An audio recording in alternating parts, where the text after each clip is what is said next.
Hello again, friends, and you are my friends, and welcome to your Monday Night Talking Town. Or who were here, or who was here when we used to do Monday night shows on a regular basis. But we are back on a Monday night because obviously Town played yesterday. It was a 2-2 draw away at Fulham. It could have been all three.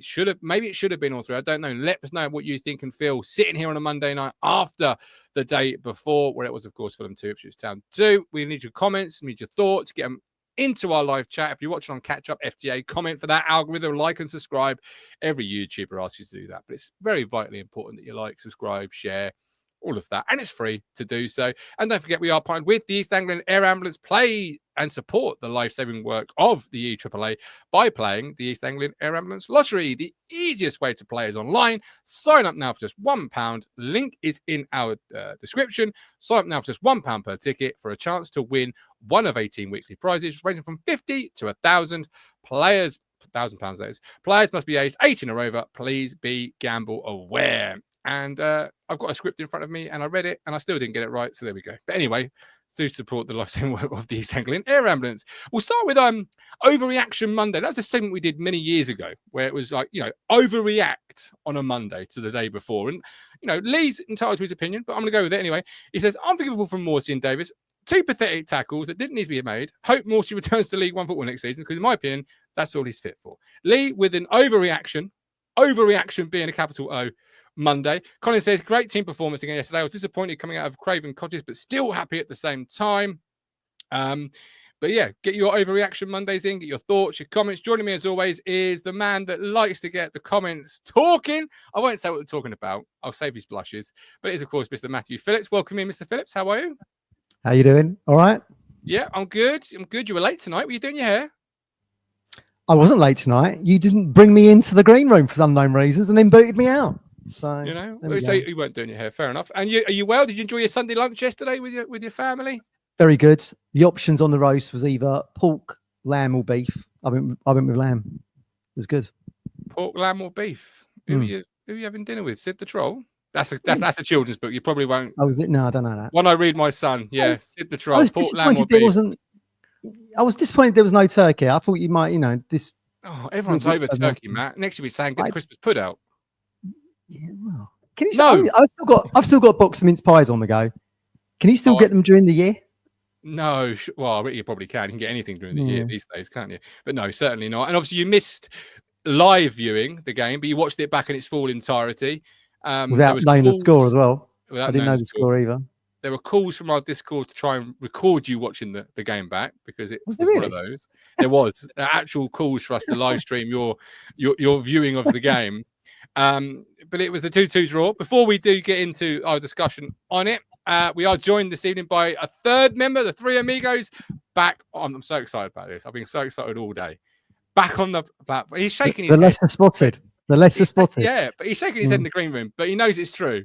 He knows it's true. I've been pestering him for weeks, months, possibly even years. Although it's a bit of a dad joke, isn't it? 2024, 2025 years. But anyway, it's a dad joke. But back on the platform is none other than Mr. George Nunn. George! Hello, mate. How are you? Yeah, I'm all right, thank you. How are you?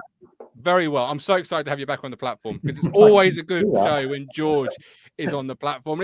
A lot's changed since the last time I spoke to you on a town show. A lot has changed. Yeah, I think we've been promoted, haven't we, since the last time I was on? We certainly have, yes. Maybe twice. He's last on in League One. That's two promotions, George. It might be the downturn in our fortunes. Yeah, well, you say things have changed, obviously league positions, etc. But one thing that hasn't changed is Town conceding, and sadly Town conceding in added on time, because once again yesterday, George, 2-2 at the Craven Cottage. Yeah. Are you pleased with the point? I'll start with that question. Are you pleased with that point, or does it still feel like a gut punch? A bit of both, I think. Excuse me. Yeah, I think a bit of both, if I'm brutally honest. I think we saw it coming, didn't we? Didn't we see it coming? Like some way or another, it just felt like it was coming. And it was a silly mistake. Though both the penalties were silly, weren't they? But yeah, I think a point is a good result at Craven Cottage, but it's a gut punch given where we were at and how well we did to come back from the first penalty and the kind of fight and resilience we showed. And yeah, but it just felt like their crowd was getting them up for it in the last 5 minutes, and yeah, I think we just about hold on at the end. You say we've come to expect it. Yeah, I mean, I think that it was. I literally just sent a friend of mine a message saying something along the lines of Jack Clarke just needs one thing to go his way. It just like I maintain great signing, still think he could be great, but he just needs something to go his way. And lo and behold, about 5 seconds later, he absolutely rattles the post, and it could have gone anywhere, came straight back the same way it came. It's just so unlucky, desperately unlucky, and then straight up the other end. And yeah, it just felt flat from there. And I think you're right. And I said the same thing on the Match Reaction show, Matt. I said yesterday, one player that needs that moment to ignite his Town career was Jack Clarke, and he almost had it. 6 inches to the right, it's a goal. Town wins 3-1. 6 inches to the left, Matt, it goes out for a goal kick, and we arguably don't concede the penalty, but it comes off the post, and away they go. That's horrible. Yeah, you said that to me when I spoke to you after the game, didn't you? That actually started the attack. It's interesting watching it on Sky because you're sitting there as I was like watching it as live, and I was up thinking that was going to go in. And then I watched the highlights back today on YouTube, which had the Ipswich commentary, and Westlake was like, "What's he shooting for? Why didn't he go to the corner flag in the 88th minute?" When you're caught up in the drama of the game as a supporter, you want to go 3-1 up, don't you? But I think Westlake was probably on the money there, I think. And if Clarke had that chance again, stick it out to Davis and go to the corner flag and try and kill the time, I guess. I thought it was a gut punch, but I thought it was a good draw in the end, given we've conceded 2 stupid penalties away from home and we haven't lost the game. I mean, what Morsy and Davis were doing, really, I mean, they were brainless tackles. I would say it's probably Morsy's low point in a Town shirt. I mean, he's nowhere near the ball. He's nowhere near the player. He's actually running past the player as he flicks out the foot, which was a shame because we'd done so well to get into, to get into the lead, and deservedly so. But, we've not lost to Fulham. They're having a good season. We've not lost to them at home. We've not lost to them away. So, I mean, we've seen this different tactics now in 3 games. And I thought, I'm feeling, considering as optimistic Phillips in 2025, Martin, I feel like it's looking good for us at the moment. Very good displays, I think. Much better than what we saw at Brentford, where we couldn't hold on to 2-goal leads and we concede 2 in 2 minutes and all that kind of thing. Looks much more solid now, I think. You say, why didn't he play for the corner? But if it goes in, everyone is lauding him for being brave and having a great opportunity and taking it. And did you really feel with Fulham's impressive last 15-minute goal streak that 2-1 was really ever going to be enough at Craven Cottage, Matt? Like you say, play for the corner, but as Colin says in the chat, there's still 10 minutes left of the game. Yeah, it's true. What was it? 7 minutes added on time, wasn't it? As soon as that hit the post, I did think to myself, I bet they come back and do something here. I didn't think we was in any danger of losing the game because they didn't really have that many good chances, did they, Fulham? The 2 chances they have really are the pens. So in actual, in actual real time, I thought we played well against them. Shame though, innit? I mean, what is it now? 17 points from winning positions that Ipswich have dropped. And yet we're still sitting up in about 8th. But yet we're still in touch. We're not at Southampton at a drift. We've got this stat that keeps being branded about 6 League One players, but yet we're not the team that's cut adrift. We're still in the mix, George, and that's down to players that have come from the League One level. Look, Nathan Broadhead yesterday. Let's talk about him for a moment. Prime creator for the first goal, come back into the side. What did you think of Nathan yesterday? I think it's been excellent since he's come into the team, to be honest with you. I don't think it was just yesterday. I think based on last year, where through no fault of his own, really, he was a bit nondescript. He was injured a lot, and I thought he struggled a little bit when he came in to the Championship for whatever reason, whether it was positionally or just lack of game time. But of all the players that I wasn't expecting it from this season, I think he's been absolutely outstanding. And yesterday was another great opportunity for him. And again, he's another one were it not for a pretty bloody good save by the keeper from reasonably close range. That shot that he absolutely nailed, he'd have been on the score sheet as well. So yeah, I think Broadhead's been awesome the last couple of games, and long may it continue. He's just a player that makes things happen, isn't he, George? Nathan Broadhead. The ball, I call him a sticky player because his ball control is so sticky. He receives it in tight areas. It never seems to bounce any more than a fraction of a yard away from him. He can beat a man. He can run at a team. He can take an opportunity, like we saw yesterday. Good save by their goalkeeper. But this is the player that you say has had injuries, and you're right, he has had some injuries this year. But he's on the periphery. I floated a couple of weeks ago. Could he be a make weight in a deal with Latty Lath from Middlesbrough because he couldn't get in the side or we weren't seeing much of him? But he's had 2 sub cameo. No, this is what you want, isn't it? 2 sub cameo appearances from him, a couple, a start, and he's really grasped it. And I was saying again a couple of weeks ago, we need players to grab the shirt and refuse to let it go, and he's starting to do that in that role, isn't he? Yeah, and I think he's for that reason alone, he's a good example to everyone else. Which is, if you get an opportunity, which is just what was his first opportunity, 10 minutes at the end of a game. You get that opportunity, you make an impression, and you've got a real chance of building on that over the next 2 or 3 games. And I think that's, for all the players coming in and all the players coming back, it's a great example that he's setting. Fair play to him. Certainly making himself towards that undroppable status because he makes things happen. And again, Matt, Sammy Schmodix, Fox in the box, he's there at the right time. Johnson rattles the crossbar, and who should it fall to but Sammy? And was there any doubt that ball was going to end in the back of the net? He's such an instinctive finisher, is Sammy.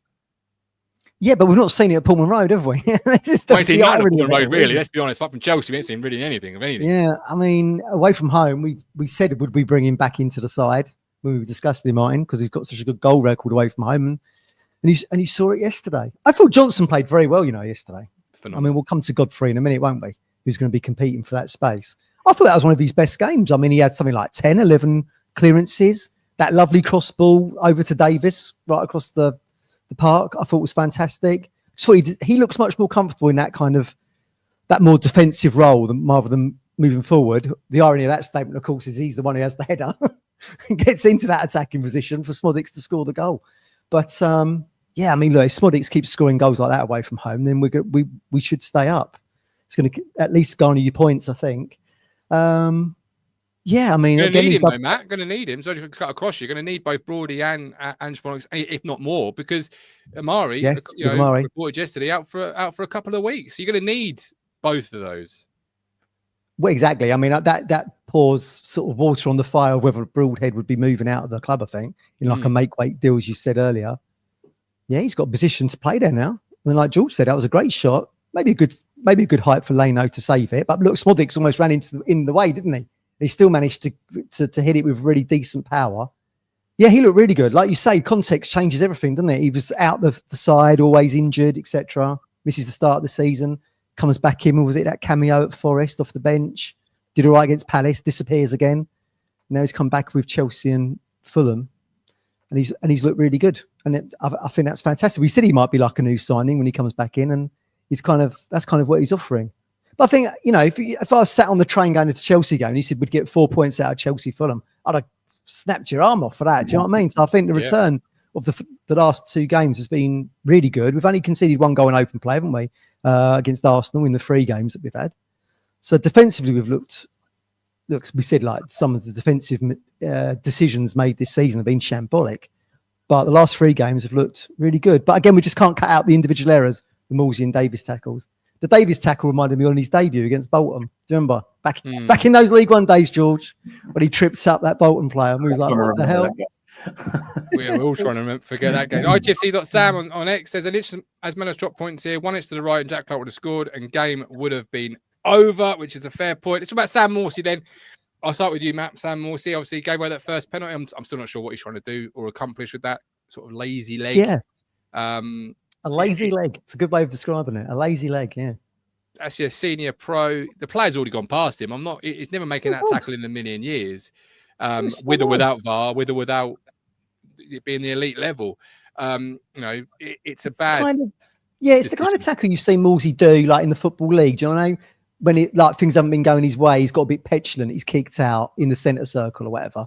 And he's picked up one of his infamous yellows. It just seemed a really odd thing to do. It was Wilson, wasn't it? Yeah. And it just seemed really odd. It was right on the edge of the box. He's inside the box. The ball's gone. The player's pretty much gone. He's just flicked out of the back of his boot. But carries on running towards the penalty spot, Morsy. So they're like crossing each other. Yeah. And of course, as soon as it goes to the referee missed it in real time, didn't he? And of course, as soon as he goes to the screen, you think, it's game over. It's game over. Yeah. Has there ever been a referee that's gone to the screen and not reversed the decision? If it has, I've never seen it. It always seems to be. They only call them over. It was against us, wasn't it? Everton gave the pen, goes to the screen, didn't give it. Yeah, there we go. I have seen it. There you go. Cheers for that reminder, Matt. Cheers for that lovely reminder. He only goes over if he's going to change his mind. I think that's the key. Yes, that's the key there. But aside from the penalty, George, how did you see Skip's performance yesterday? Because there's some criticism coming in over social media, when isn't there, on social media, and some in the chat. How did you? Oh, obviously Lee with our overreaction Monday setting us off. Going back to the penalty really quickly, if I can. The point is the referee missed it. So in any league other than the league we're in right now, he'd have got away with it. And I think that's and I'm not trying to defend it at all, because what the point I'm trying to make is you can't do that in the Premier League. No, you can't be that clumsy in the Premier League, because even if you do get away with it, and you would have got away with it in the Championship, and you would have got away with it in League One, you're not going to get away with it in the Premier League, because even if the ref misses it, someone else isn't. Even if they have to watch it 48,000 times, they aren't going to miss it. So, and I think that's the key, is that my issue, if you like, with that from Morsy particularly, is that it's just silly. It's not really a clumsy tackle. It's a silly clumsy tackle. There was no need for it. He was never going to get away with it, ever. He was nowhere near the ball. He was never going to get away with clipping the player like that. And that's what disappoints me a little bit. And I think he's a tricky one, isn't he, Morsy? Because he's the captain and obviously a great player, and no one is going to deny that. But we are going to have to replace Morsy at some point. I'm a little surprised that it's been Kayiste that's been going off, if I'm brutally honest, for Phillips in the last couple of games. But because I think, much like I would have said the same about Luongo last year, where his legs looked like he was catching up with him, and Aluko the year before that, I think Morsy's legs look a little bit like they're catching up with him in the Premier League. Undoubtedly a good player and a great captain. Really come on as a captain as well since he's been here, because I know I was slightly critical of him as a captain early on, but I think he needs to improve his performances. See, I think he's been really good this year, George. That's the thing. I think he's been really good. I don't think he's been consistently bad, but I think the last couple of times, couple of games, he's. I don't know. I'm trying to be positive because I think he's a great player, and he's been and he is and will continue to be a great servant and a great captain. I'm a little surprised that Phillips isn't replacing him when he's replacing Houston. It's interesting to take that, because Arteta sat down Odegaard, didn't he, for the Brighton game? He's their captain. He was on the bench for the match. So, I mean, you've always said that, haven't you, Martin? Like, why is Morsy never subbed, or why is he not rested? Or you know, if Arteta can do that with his skipper, then you'd like to think McKenna could do it with ours. But it's a big ask, isn't it? I'm not saying that's the only reason that he's not, because McKenna knows a damn sight more about football than me. But all of us put together. but you know, that's my layman's take on and gut instinct on it, and that's not just based on the silly penalty yesterday. I mean, it's interesting you say that about his legs. I mean, you could expect some TARDIS in there, I suppose. You've made such a jump to captain the side from League One through to the Premier League, and we've seen him consistently raise his game each time. To do so again in the Premier League, probably it takes its toll physically and emotionally, I would have thought. And he's still got all of the same like tricks that he has. That amazing first sort of, like, it's not even a first touch. That first movement he makes where he gets reads the game really well. Just didn't yesterday for that tackle. But it's just a yard or so off towards the end of the games. I'm not saying he should be benched or anything like that. It's just it's fair. For me, I just think. I think Phillips has been for the great good of the team, isn't it, George? It's got to be for the great good of the team, I think, not for the individual.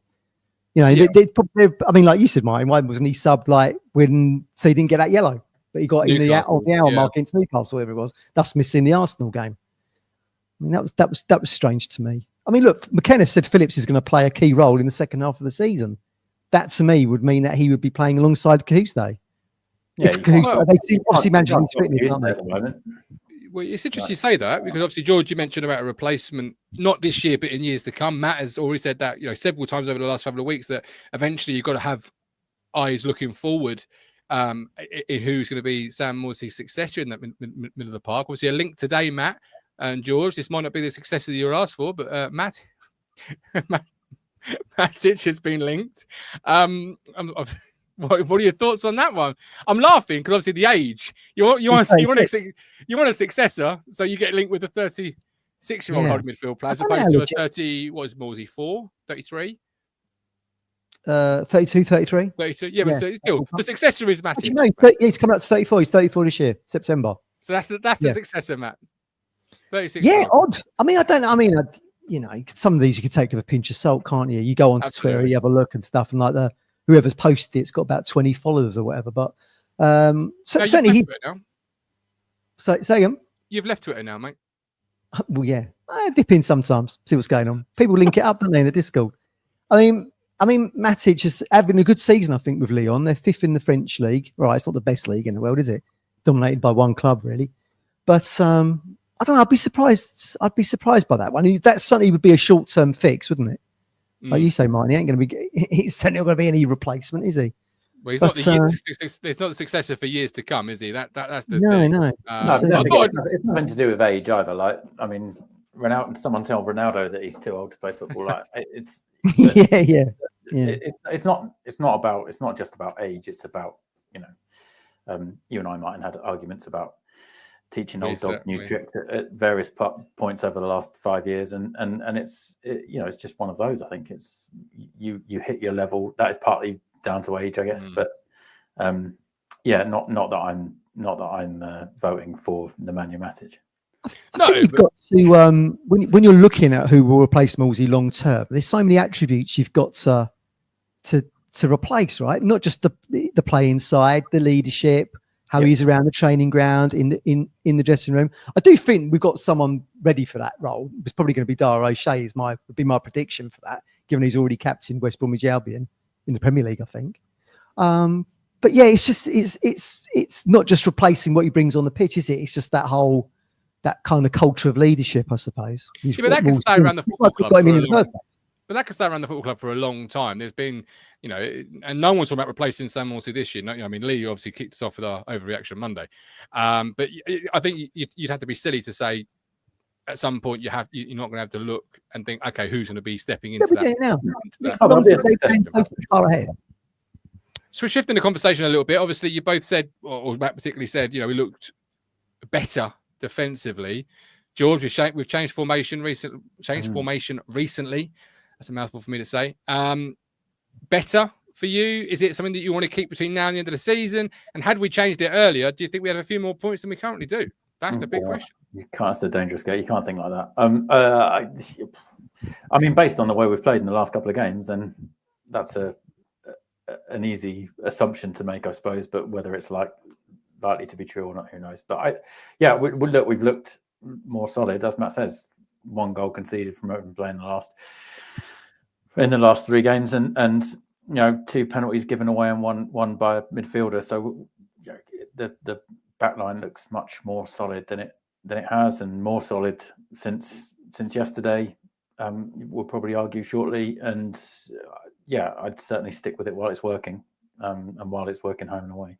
Yeah, Matt, you weren't keen on it against Arsenal. You said this is not going to work. Hold on a minute. You're sneaky Lambert. I said I liked it, but he had no attacking threat. Then you saw an attacking threat yesterday, and you saw it against Chelsea. Yes. We gave Arsenal too much respect, really, to try that out in the first game. Do you know what I mean? I mean, it does make me wonder where they've pulled that from. They must have been sitting on that for a while in order to go with that for the Arsenal game. I do wonder to myself, why didn't they try that after? I mean, Brentford would have made total sense to me. You've gone 2-0 up, didn't consolidate, concede 2-2, so we end up losing the game 4-3. So there's been matches this season where they could have gone to that, but maybe the plan was to reach the halfway mark or whatever it is. and then second half of the season go with that. Doesn't that play to the naivety sort of sentence you see from some fans in regards to why they didn't change it earlier? Because certainly away from home, you could have had two different ways of playing. This way away from home, and then your aggressive start at home. You know, it took 18 games for it to change. Many fans were calling for it beforehand and saying, you know, we should have midfield three or a back three. Yeah, all right, give yourself a pat on the back. Well done, you. Well, only because the tactics we've been playing had a second from in the table. Yeah, but you're also assuming that you just click your fingers and change tactics and everybody's brilliant at it, and that's not. They must have worked on it for a while. We're not giving McKenna enough credit if we think that all he does is go into a room and go, right, lads, today we're going to play 5-2. And it's he gets his markers on the board and he goes, right, lads, playing 5-2-3. Oh, yeah. Show me exactly where that is. Which magnet am I? So let's assume that they've been working on it a little bit in training before they just did it. So, and I think that's it, right? Like they're constantly. You said the other day, they're constantly tweaking and changing things between every game. And as much as we're saying that we've been playing exactly the same for the last 3 games, I'm sure he'd be shaking his monitor right now and swearing at us, not understanding a damn thing that he does. Was the watershed moment, the Newcastle game, when there was other moments where, you know, as we said earlier, we've dropped 17 points from winning positions. It just seemed odd to me that Newcastle game, in which we conceded within 30 seconds, was the one. But there've been other elements this season. I mean, look, you saw elements of that in the Spurs game, didn't you? That we win 2-1, where we were very defensive but brilliant on the counter attack, which is why we went 2-0 up there. I don't know. I really like this shape. Yeah, I do. I do. Yesterday, I was having big concerns in the Discord, particularly about Iwobi. He was finding pockets of space all through that. I was so relieved when they took Alex Iwobi off. So relieved, because I thought he was making everything happen for Fulham. He was finding. You were actually in the Discord? Yeah, I've been in the Discord for 3 days straight now. I know. Record. I know. Don't worry, it's coming to an end soon. I can feel it. But he was getting pockets of space and everything was working through Iwobi.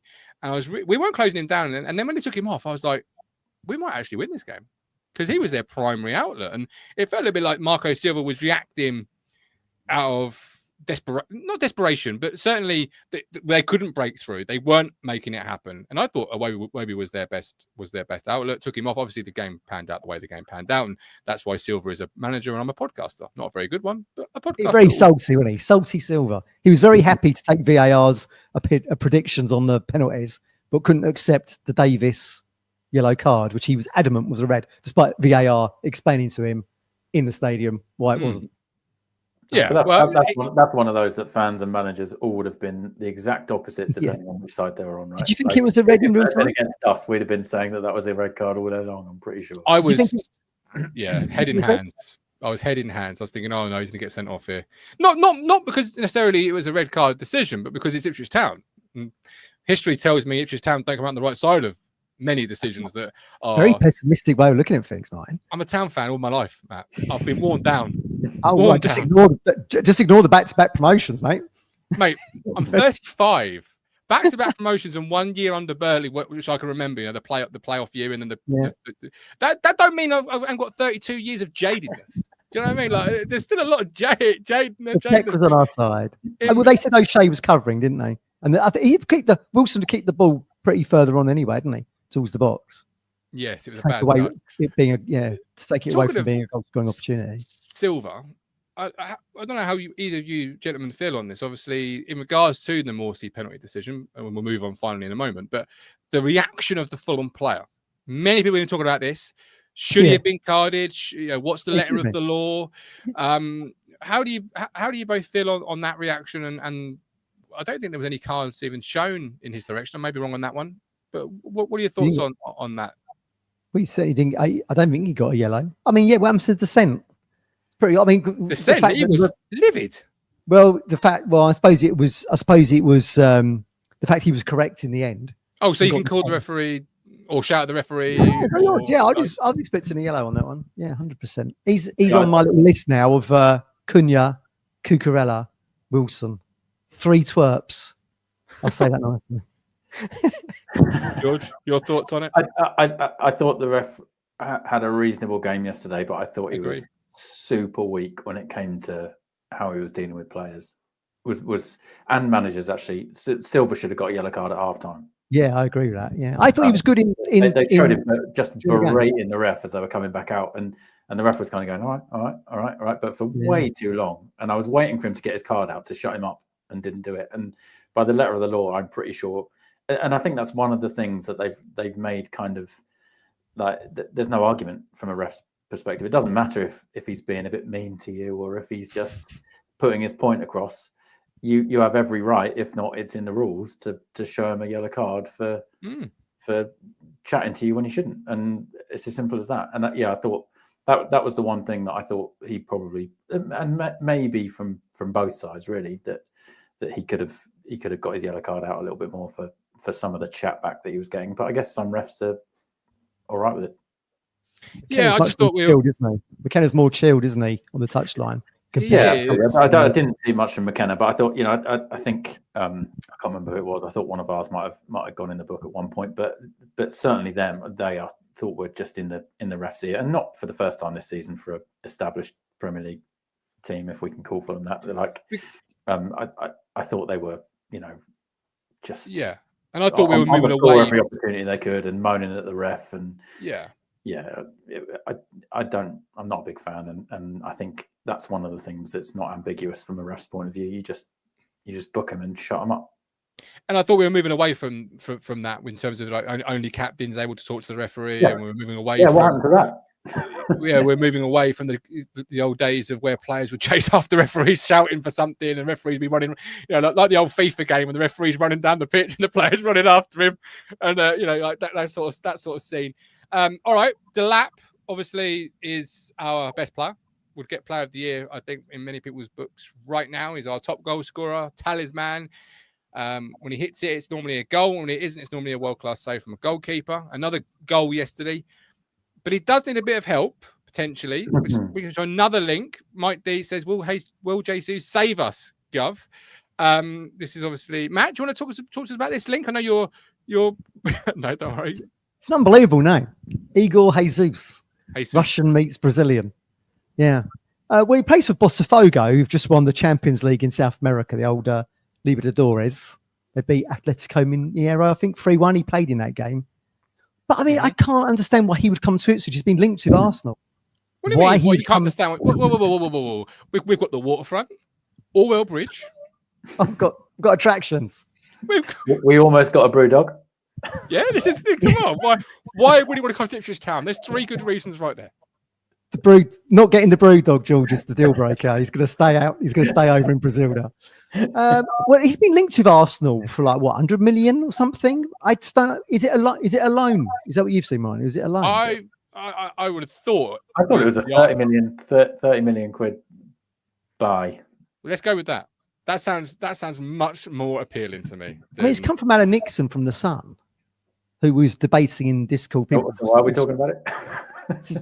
People will talk about it like with a pinch of salt a little bit, but I mean, I know people who work on The Sun, and he's well connected with agents and things. So maybe this is one of them, but it just seems far-fetched to me, massively far-fetched to me. Yeah. But we'll wait and see. The only way he keeps us up is if he goes to Arsenal and scores a shit ton of goals against everyone else. Yeah. Exactly. Yeah. There's fish and chips, nice at Oldborough. See, there is more things than I've never been to Oldborough. I've never been to Oldborough. You've never been to Oldborough? Never been to Oldborough. Oldborough's great. Oldborough's lovely. Have they got a brew dog? George is probably more up with George than I am. But look, I originally thought it'd be a loan because obviously with the Arsenal speculation, and I thought from a selling stars perspective, what a great way, right? You get a loan fee, and whatever that might be, because obviously whatever the fee is, who cares? A loan fee. I care if we're paying 20 million quid for 6 months. Hey, right? Let's say it is 20 million. I don't think it's gonna be 20 million for a minute, right? I think it will be for a minute. But let's say it is.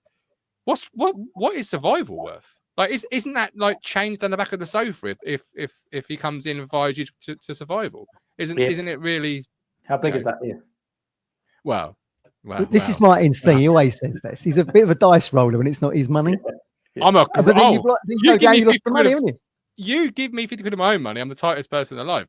Give I know. me your money. I'm rolling dice. I'm buying stocks and shares, mate. We're all over the place. Well, don't do yourself down. You spent £6.50 on that burger and fries, whatever it was you had. There was no fries. I wish there was. Oh, was it just burger? Was it? There was just the burger. No, it's too tight for the chips. Too tight for the chips. That was extra. That was extra. No, but seriously, obviously goals will get you survival. Well, should get you survival. It's help for Delap. And I just thought from a purely speculative way of looking at it was you loan him to a Premier League club, he goes and scores goals.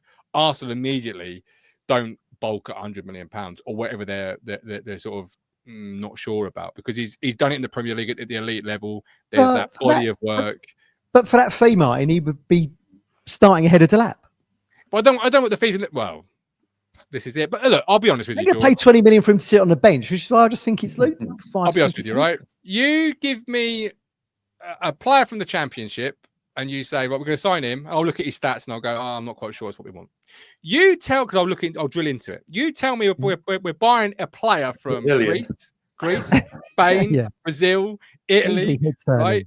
And I don't know nothing about the player, but my immediate emotion is, this sounds great. This is awesome. Got Brazilian up front. You're going back to the decades of disappointment. Yeah.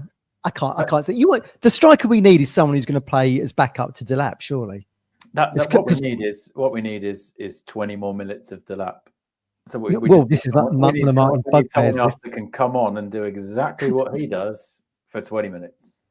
Where are you on that? This is no disrespect to Delap, because his thing is that he is so physical right out of the gate that he just breaks himself by sort of 60. And I actually thought yesterday he lasted longer than he has in a lot of the games. I thought he was still going at 85 minutes, and I was surprised we took him off in the end, actually, because he looked like he could have just kept going, which he doesn't usually. And that's no disrespect to him, as I say, because he doesn't just run himself into the ground. He batters everything else in his way into the ground as well.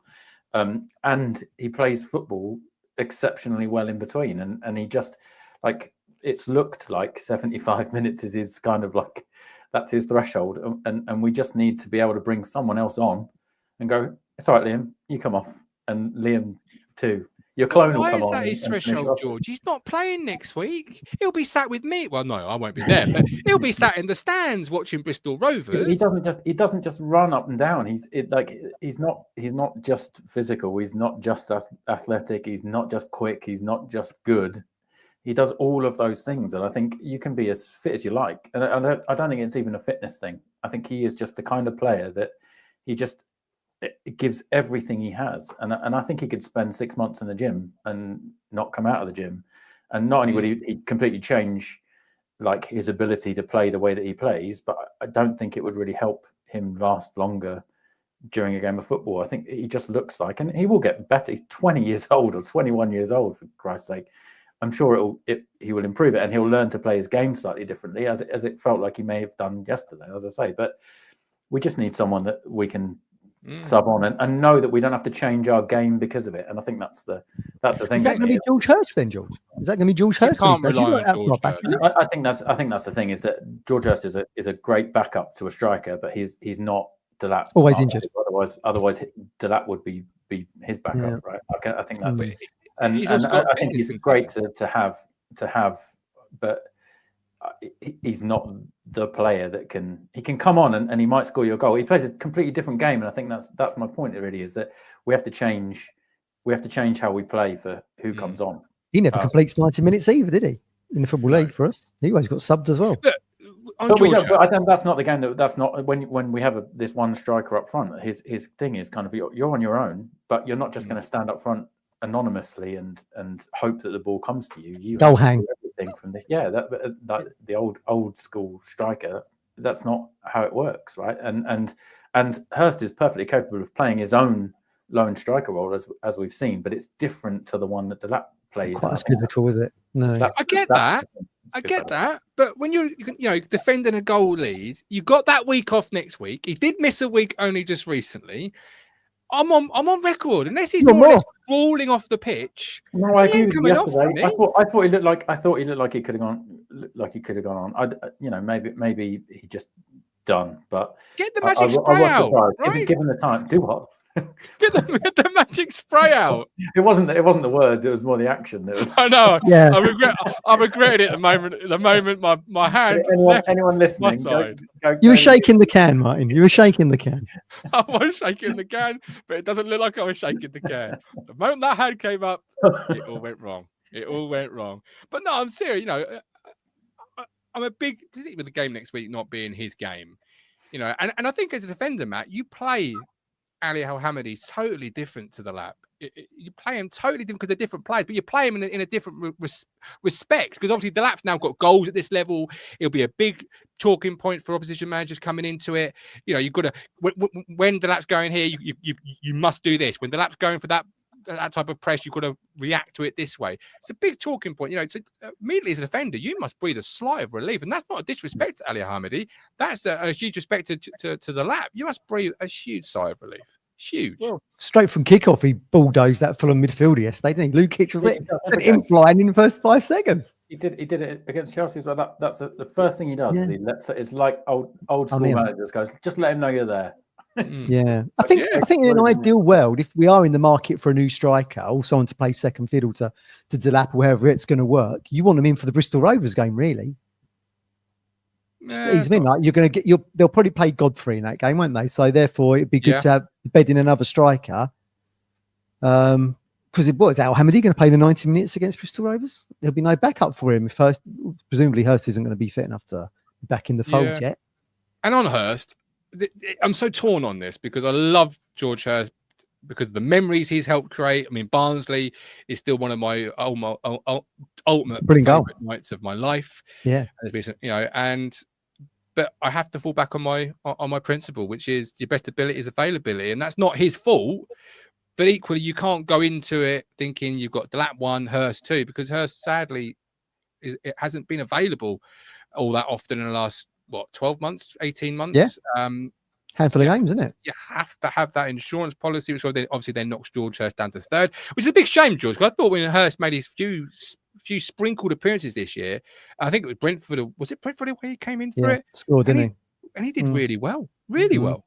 He's done nothing wrong, and that's what makes it tricky, isn't it? Hurst has done absolutely nothing wrong in a Town shirt at all. Really, the thing that he can't do is keep himself fit. And I'm sure, well, hopefully it will, because it's not. I might be wrong, but it doesn't feel like it's recurring injuries. It's just different injuries that he gets, isn't it? Like, and that's unfortunate. That's just really shit luck. Yeah, and I think he does just have some really shit luck right now, and hopefully that luck will turn around. And I would be all up for him coming in and playing that last 15 minutes, that last 10 minutes. But I also think we do need another really good striker, and because he may come in and have 3 games where he comes in and plays that role exceptionally well, but then history suggests he's going to get himself injured and we won't see him for the rest of the season. And then it's just Al-Hamadi left. And with the greatest respect to him, that means we have 2 strikers.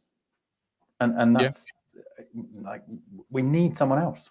And I know everybody knows that, but we desperately need somebody else. And whether it's somebody in the Delap mold or in a mold that can play, kind of impact the game in a similar way to Delap, in that we change when he comes on, we change the style when he comes on. But I think the thing about Hurst and certainly Al-Hamadi is we can't change to a style that perfectly suits them, that where we all suddenly think, oh, it's all right, Al-Hamadi's coming on and he's going to play 15 minutes and bag us a goal.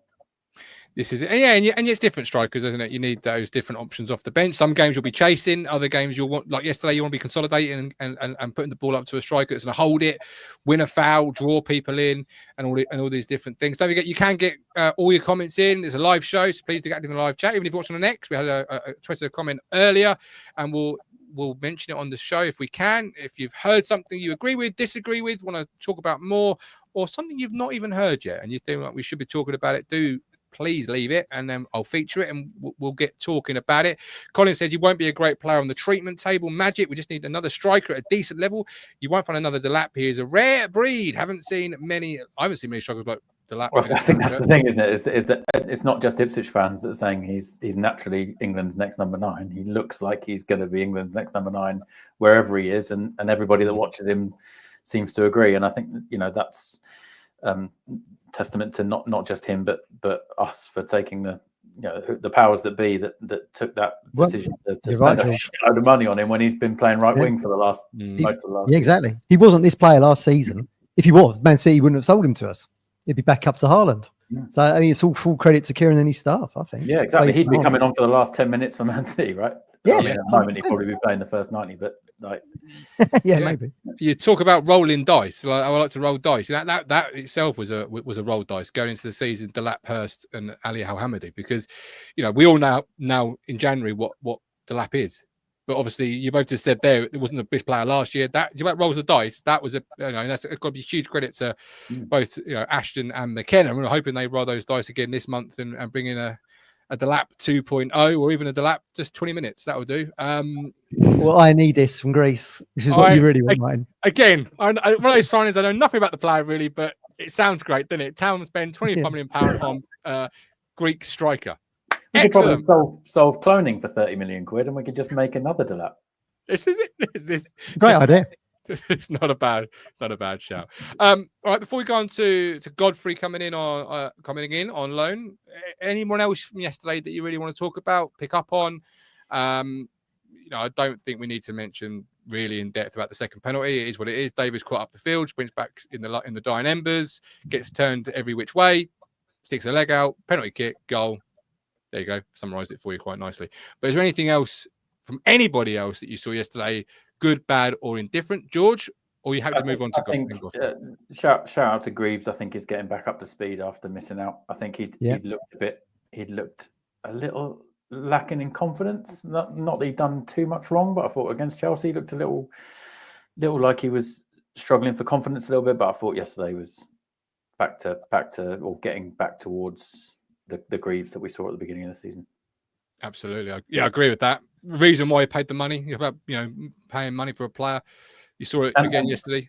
Yeah, sorry, and Walton as well. I know he conceded 2 goals, but fucking hell, most keepers would concede 2 goalkeepers. So, two penalties. Sorry, and I thought that despite the first one going relatively down the middle, it was I thought Walton again didn't put too many feet wrong. And his distribution. I'm going to nitpick. He moved too early for that one. He moved far too early for the first one. If I'm going to nitpick, could have volleyed it away. That's the silly run-ups that they're doing and allowed to do these days, isn't it? It's just stop, start. You're never going to. Where were you on the Muric versus? Well, not Muric versus Walton, but were you pro Muric staying in goal, George, or were you happy to see Walton come back in? No, I was happy to see him. I wasn't desperate for Muric to be dropped, but I think it was time to try Walton. I think I think part of it is that he deserved a shot. Like Muric wasn't doing anything that made me think that he should stay in over and above Walton, who I'm sure has been exceptional as he always is in training, and he's come in and he's been exceptional. So it's nothing against Muric, but I think Walton has he looked immediately more confident with the ball at his feet. Muric's big thing for me is that he just looks so indecisive, and I think whether he is or not, something about the way he plays gives strikers confidence that they can close him down and rattle him, and he just looks rattled as soon as anyone gets anywhere near him, and he's prone to a mistake. And it's agreed. And I think Walton just hasn't really put a foot wrong. Like I thought particularly his distribution from ball in hand has been outstanding the last 2 games. That said, I'll just challenge you back on 3 things. One, just 3 things. Just 3 things. Got 3 things. In case you didn't know, I'm a big Muric. It's one of these from 2022. No. First things first is obviously he couldn't have asked for a better, in terms of how the game has gone, better two arguably. Fulham yesterday made 1 good save, and Chelsea made 1 great save against Cole Palmer. But he's not. The goal has nowhere near been attacked. Did you say Colton Palmer? Cole Palmer. But what I'm saying is that because of our formation change, we have limited the last year opponents to very handful of opportunities, whereas it feels like, I might be wrong, I've not got the stats in front of me, before the formation change, we were giving away opportunities like, it was Halloween night and it was candy. And this is why I picked up on his distribution and not shot stopping. But we've also gone longer, haven't we? We've also gone longer with distribution. But whether that's and this is the thing, right? As Murich's insistence on playing it out from the back, even when three people have been within 3 yards of him. True. Is that down to him, or is that down to McKenna saying, no, you will play it out from the back? Because I find it slightly hard to believe that it's McKenna saying, do it regardless. Whereas I just think that from the stands, it looks like, from my sofa, it looks like Walton's decision making is just a little bit more confident. And it's like, no, I'm playing this line. I don't care. I'm going to make the decision. I know the coaches are telling me, if you can, we play out. This is how we play. We build out, we play from the back. Whereas he just looks a little bit more confident to make the decision. He makes the play like you're like this reference, Martin, like a quarterback does. He can make that audible play so he can make that shout in the moment. So he sees something up the pitch that McKenna hasn't coached them for, and he's just like, no, I'm releasing. And it's not like he's just been punting it out of play or punting it back to them. I just think his distribution and his decision making has been worthy of staying in the team and staying in the team.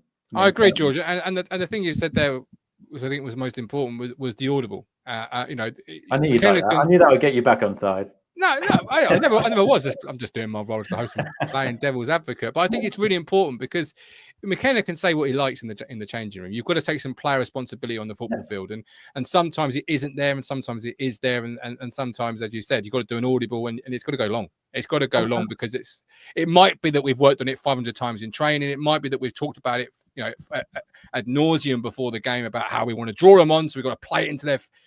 But if you ain't confident in it, you've got to get rid of it because it's your name on that team sheet.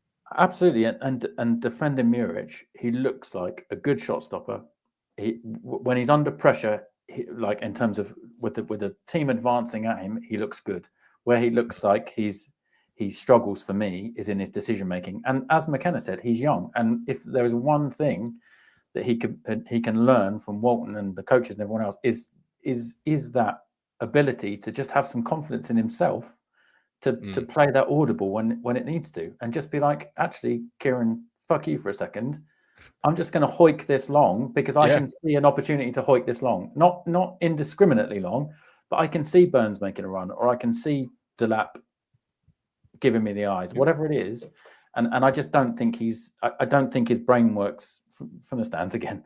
Just doesn't look like he's quite quick enough to kind of make that decision in the moment, which is why he always looks under pressure, because he's still thinking about what to do when the striker's kind of bearing down on him, and then suddenly he's got no time at all, and it forces him into a mistake. And that's like, I still think Muric will be an exceptional goalkeeper. I genuinely do. I just think I agree. At the moment, where he's lacking is in his decision making. I feel sorry for him because I was wanting him to be dropped, George, because he's cost us 5 goals this season.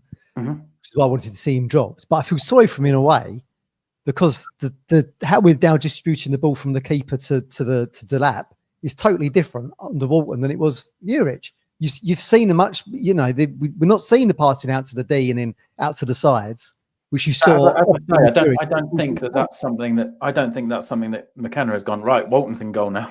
Christian's in goal now. So we're going to. I don't agree. I think yes. And I think that's. Yes.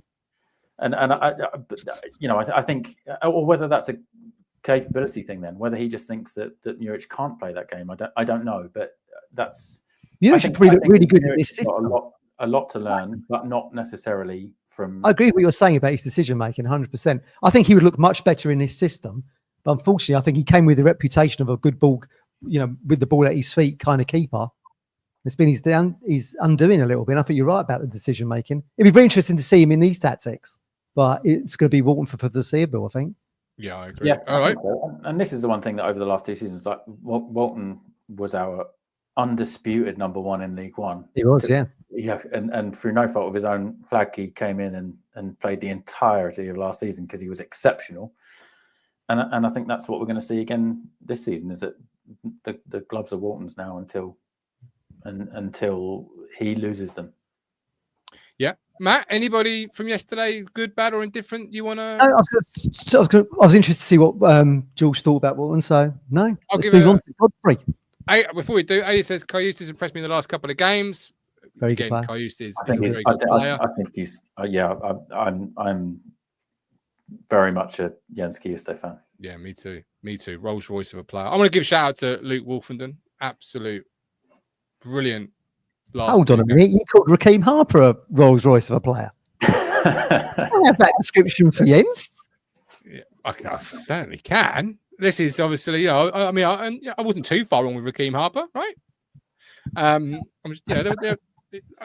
didn't sign him for money, all right? Mark Ashton did, so take it up with. Yeah, this is another one of your bugbears, isn't it? It's like you signed him.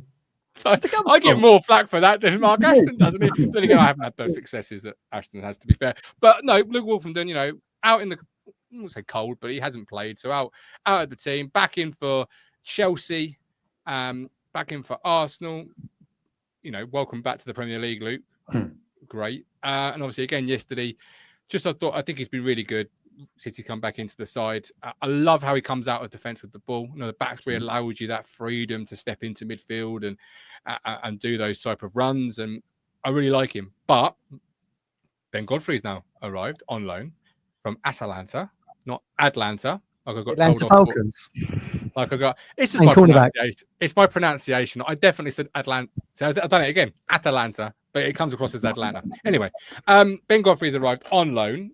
Ex Norwich, which ex Everton, right back, right centre back, can play at host of positions. Really, does that leave Wolfie dropping out of the team? Does that leave one player leaving the club on loan or permanent altogether? Configure it for me, gentlemen. I'll come to you, Matt, first. First of all, happy or not with the signing, and then where does it very happy. lead I think to? he's a really good player. I mean, I think McKennan's answered that question for us already, because he said he brings in that player profile that they're missing at the moment, with Axel being out of action. So he's going to play I would imagine, even though I thought Johnson played really well yesterday, I think he will go into that right back slot. I mean, certainly when he's very quick with the ball. He reminds me of Cahuste when he goes on runs in the action I've seen with Everton. He's certainly very comfortable with the ball at his feet, and he's got a real desire to get forward. He's been capped by England. He was 10, 11 million quid from Everton to Atalanta. They obviously, as Europa League winners, saw something in him. So I think it's a really good signing. I do wonder whether or not, if it's successful and we stay up, it becomes a permanent signing, with Axel, I think, being out of contract in the summer. And the fact there's a question mark over his fitness. We're talking about players on the treatment table. He hasn't featured that much this season, even though I think he's a very good defender. We've said before that if he didn't have so many injuries, he'd still be at Man United. He'd be wearing a red shirt, not a blue one at Ipswich. Yeah. So I think that's going to follow him around all the time. So it'll be interesting to see if Ben Godfrey might be a more permanent look in that position. But yeah, he could play centre back. He's played midfield before. I think they're going to stick him in at right back, and give you that attacking threat. Certainly at home, it feels like we could see that. But I thought Johnson was great in that right back role yesterday, in that 5. But he's really good. But yeah, it gives you options, doesn't it? He can play. It does. If you like players coming forward, Martin, with the ball in the centre of defence, and he's perfect for that as well. George, one of the things I love about you, George, there's many things I love about you, is that you send me this fantastic artwork, and one of which is a squad list where you put in the players we've got at each position. So someone like me, who isn't the brightest, can look at it very clearly and say, okay, so we're overloaded here, or he's out of contract next year, etc. So you've got to do the same here, really, George, for me. But in using words, where does it sort of leave whoever, and where are they going? Is it a loan, permanent? Is anyone leaving? Break it down for me, George. I think that the great thing about Godfrey is that he's so versatile, and I think he's it's such a good pickup, just because he can literally play anywhere across the back. And having talked to, I'm sure people know I'm Norwich based. Having talked to Fox's, my son's football coach yesterday after their game, he about the signing, and because I admit I've seen a bit of Godfrey over the years. I know he played for Paul Hurst, didn't he, at Shrewsbury the season before he came to us? Did he Was he really? on loan now? I think he was. He did, And, yeah. and so, you know, and I know been at Everton a bit, but I've never really seen too much of him. And I asked him what his thoughts were, and he said he actually thinks of what he saw of him, his best position was central midfield, central defensive midfield, and that's clearly, I assume, not where we've signed him to play. So he is super versatile as a player. So at the moment, I don't think it necessarily spells the end for anyone. If you look at the squad and who it's most likely to push further down the pecking order, it's probably Harry Clark. Okay. But you know, I don't know. That's just based on who's playing at the moment, and how well the players that are playing. As Matt says, I think Johnson has looked better and better, and looks really competent in that role. Leif Davis, I mean, I don't think he's going to replace Leif on the other side, and I find it hard to imagine that he's going to replace the middle three. But the point is that he could play any of those positions relatively competently and confidently. So he's almost just such a good player to have in and around the squad that he plays more positions than someone like that. And that's going to be the downfall, if there is one of Harry Clark, for example, is that Harry Clark's a right back, whereas Ben Godfrey, if you're going to have one of them on the bench, can literally come and play across the back or in midfield in a push. So yeah, he just looks like a really good signing for me. It's really interesting you say that he can play mid. You know, he can play midfield. And the person you spoke to said he thought he played really well there, and because obviously one of the things about the 3-man backline is that central piece. Normally, I mean, the two either side can do it as well. But that central piece normally has to press into midfield. And yesterday, particularly with Iwobi, and I spoke earlier about how he was getting those pockets of space. And I was saying that in our Discord chat, I think we need to go to a 4 here and possibly bring in a midfield player, perhaps Phillips, just to sit in and around Iwobi to try and stop him from finding that pockets. But actually, if you've got Ben Godfrey in the lineup already, you don't really have to do too much other than perhaps in-game go from a 4 to a 3, push Godfrey into midfield, or you can stay with your 3 and you can give Godfrey the license to track those runs of that 10 who knows centre halves really don't like following you into midfield because it's in the back of their mind they shouldn't do it.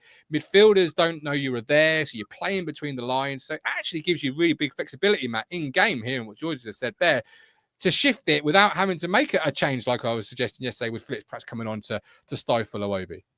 Yeah, absolutely. He does, as George rightly says, he gives you those utility options. You can play him anywhere, really.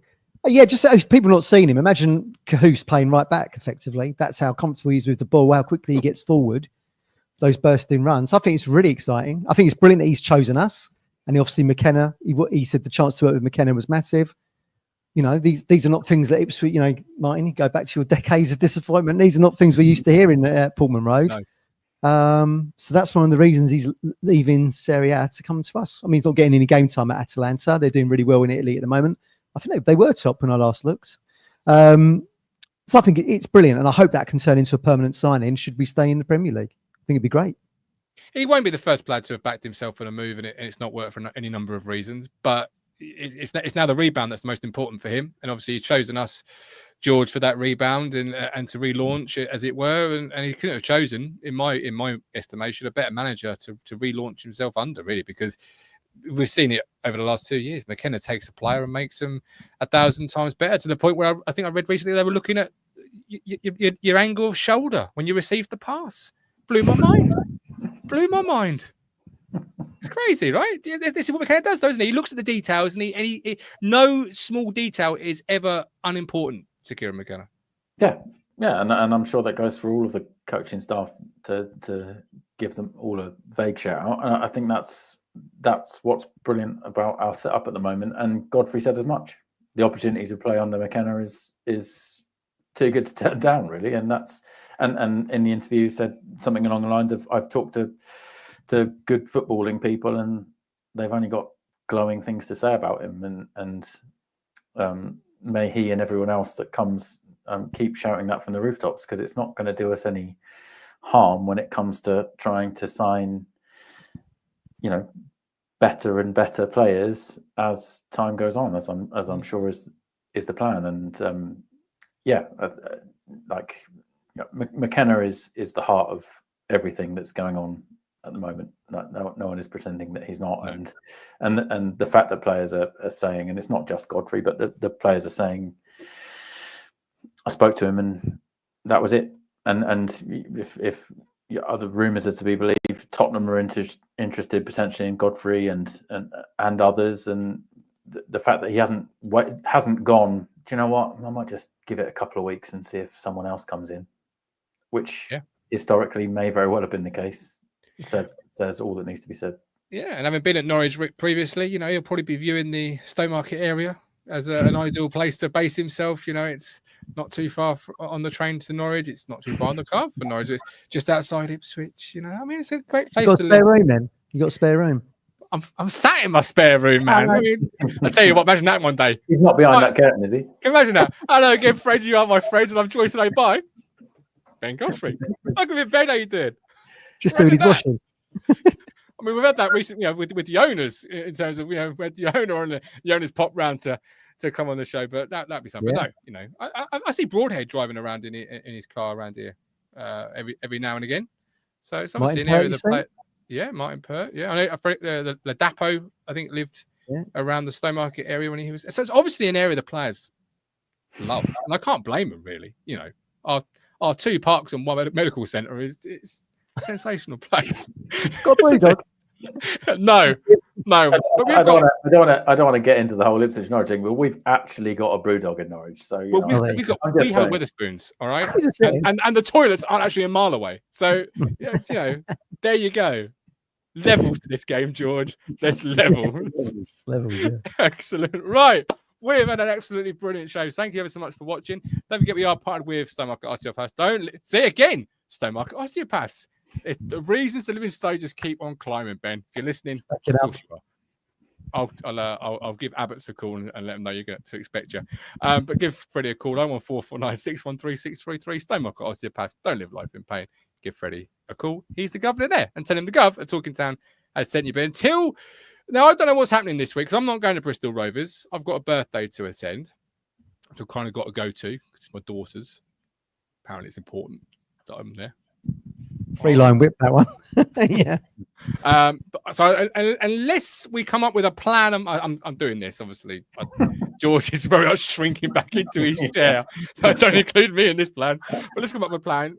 We probably won't be back now until next Sunday, where we discuss a game I didn't see. But thank you for watching Talking Town for tonight. Well, the game is Sunday, isn't it? It's a Sunday. The game is Sunday. I'll see you Monday then. So you can be back Monday again. I've checked out. It's week off for me. I've checked well and truly. This time next week, George. We'll see you again. Yeah, there you go. George, you will be back. You are part of the plan. But he has been the wonderful George Nunn. This man here with his marvellous hair is Mr. Matthew Phillips. I've been the Gov. Thanks for watching. Take care. Good night. God bless. Bye-bye. You make me smile when I think of you. If I am down low and I am blue, I can't get enough. Oh, yes, love. You make me happy, I feel so fine. Oh, how I wish that you were mine. I can't get enough. Oh, yes, love. Oh, please, love. I woke up all soaked in sweat, with chills running down my neck. I'm going crazy from just the thought of you. A long blonde hair.